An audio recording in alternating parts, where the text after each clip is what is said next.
قرآن مجید کا الٹا پڑھنا، پیچھے سے پڑھنا نماز کے اندر، ظاہر اس حوالے سے یہ بھی ہے کہ یہ عمل جو ہے وہ ظاہر صحیح نہیں ہے اور اس پر وعیدیں بھی ہیں اگر قصدن کوئی کرتا ہے تو. لیکن اگر نماز کے اندر یہ ہو جائے تو بعض یہ سمجھتے ہیں کہ اب نماز ٹوٹ گئی یا اس نماز کو دوبارہ پڑھنا پڑے گا. تو اس پر دیکھیں، قرآن مجید فرقان حمید کو ترتیب کے ساتھ پڑھنا یہ قرآن مجید فرقان حمید کی تلاوت کے واجبات میں سے ہے. ٹھیک ہے، کہ جب ہم قرآن مجید فرقان حمید کی تلاوت کریں گے تو اس کا حکم یہ ہے کہ اس کو ترتیب کے ساتھ پڑھا جائے، ٹھیک، اوپر سے شروع کر کے واپسی نہ آیا جائے.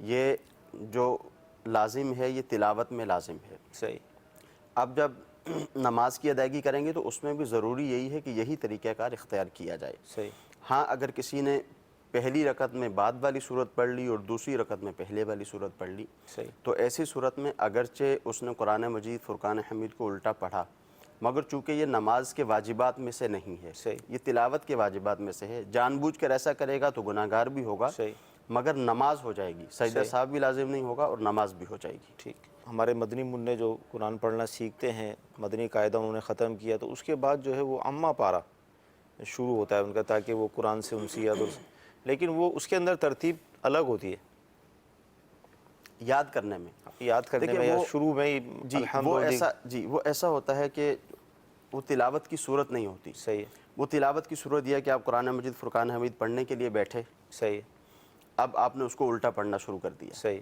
وہ ایک الگ چیز ہے کہ آپ تلاوت کرنے کے لیے بیٹھے ہیں اور تلاوت کرتے ہوئے آپ نے اس کو الٹا پڑھنا شروع کر دیا. صحیح، اب یاد کرنے میں کوئی شخص ایک دن قرآن مجید فرقان حمید کی آخری سورہ یاد کرتا ہے، صحیح، سورہ ناس. دوسرے دن جو ہے وہ اس سے پیچھے والی صورت یاد کرتا ہے، صحیح. تیسرے دن اس سے پیچھے والی صورت یاد کرتا ہے. تو اس میں شرعی طور پہ کوئی حرج نہیں. یہ الگ حکم ہو